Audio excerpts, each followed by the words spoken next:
Hello, this is Wes Bridle, and this is another Kingdom Calling Economic Update video. I wanted to do this video on the MF Global situation just to give you a brief overview of what's going on, because I'm sure that's very confusing. All of these videos are just short snippets of economic updates to give you a picture of what's been going on recently. If you haven't seen the coming storm video, there's a link to watch that for free right near this video. I really recommend you do that because that will give you the big picture. The MF Global, quite honestly, I don't really understand it all. It's extremely complex. I learned about a bunch of stuff that I didn't really know about as I was reading about this, and I haven't really looked into it in depth. I've probably read 10 or 20 articles on the subject. But I just want to give you, I'm sure some people would like kind of a quick snapshot of what it all means, because it's a lot bigger than you might think. It's way more important than your local bank going out of business. The MF Global is basically the first big U.S. casualty of the European crisis.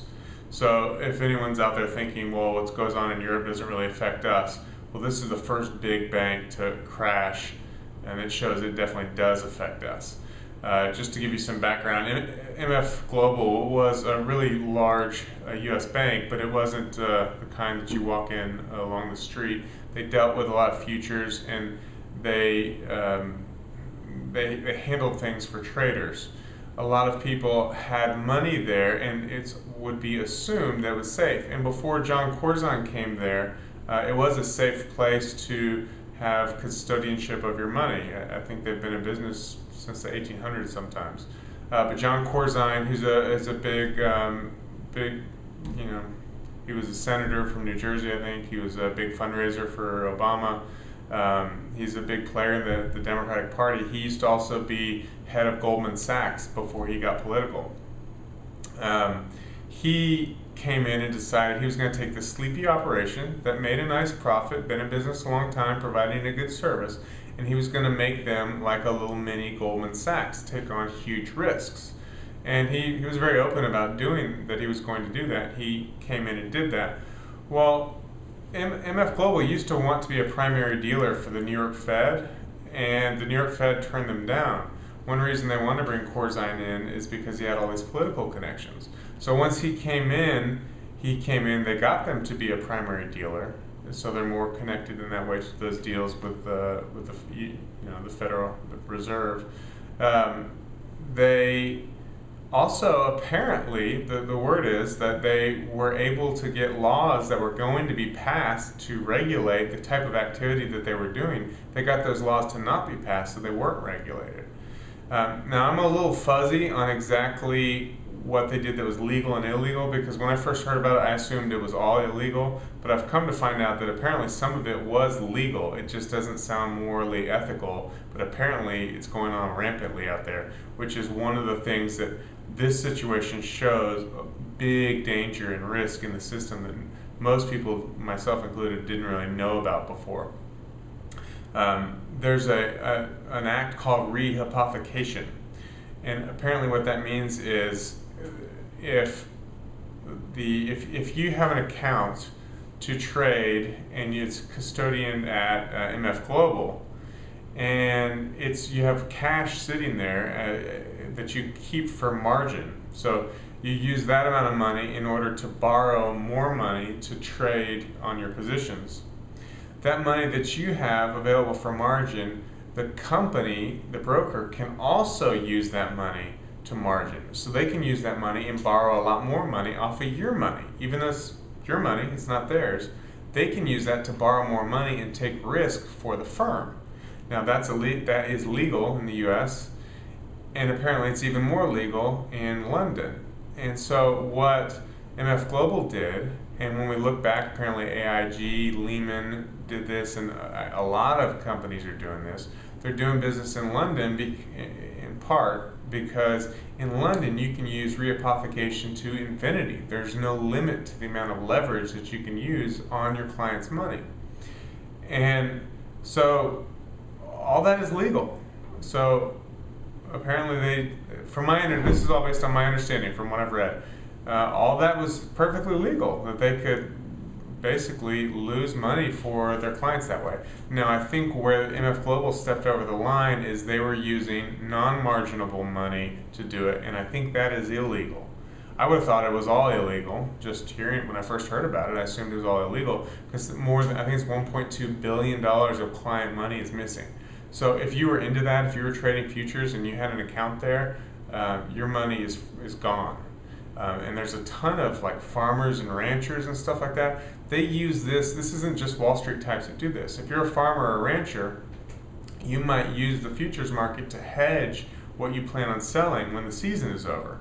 And so it's a very important part of running your business that you do this. So I've read stories about farmers who had their money all of a sudden frozen. It's either frozen and or lost. And so all of a sudden you don't have money to put in the next year's crop because they took your money. And so it's a serious problem for a lot of people. And then you've got a lot of hedge funds and other traders, smaller traders that have money that all of a sudden is frozen. What the government came and did, which is crazy, is they came in and just froze everybody's accounts. So you might have had a position, maybe Corzine didn't steal your money, but still when the government came in, they froze you out so that you couldn't make a trade. So you were stuck in whatever position you were in. If the market changed and you wanted to do something different, it doesn't matter, you're frozen. And so it's, in most places that this sort of thing happens, the government comes and bails people out.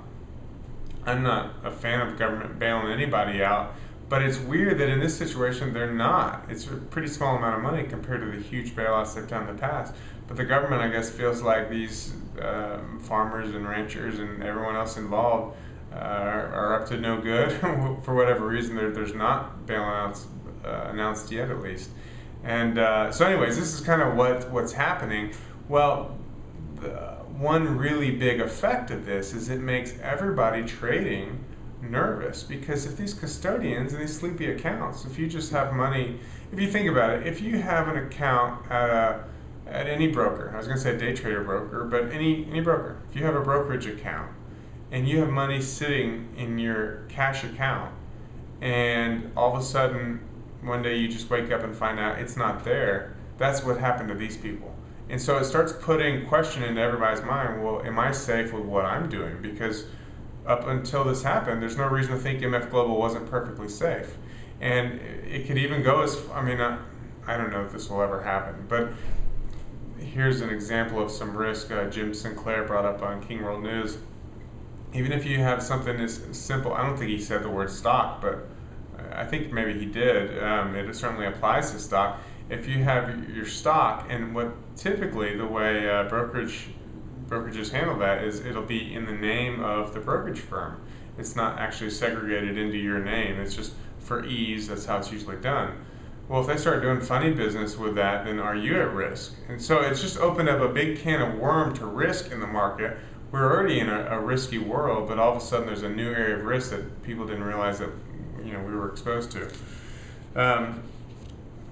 Okay, I just kind of rambled and I have a bunch of notes, so let me quickly see if I can, liquidity gone. So, this is people are scared, that means they're not going to be lending money as freely, and that dries up a system and causes economic collapse. Ann Barnhart had a really interesting letter. She'd been a broker for a long, long time. She closed down her whole firm and sent all client money back, because she said, I can't trust, based on what they did, how the government's responding, I can't trust that your money is safe, and so I don't want to be in this business anymore because I don't want to lose people's money. And so this is someone who's been in the business for a long, long time that said the whole system, she said there's systemic risk and I don't want to be a part of it. She said there's no safety in the markets, regulators froze customer accounts, leaving them vulnerable to markets when they did nothing wrong. I think I about covered it. Thank you for watching this. I'm going to move on in the next one to videos about gold, silver, the U.S. economy, the world economy, China, those sorts of things. Again, if you haven't seen the Coming Storm video, there's a link to do so for free right next to this video. Thank you. God bless you.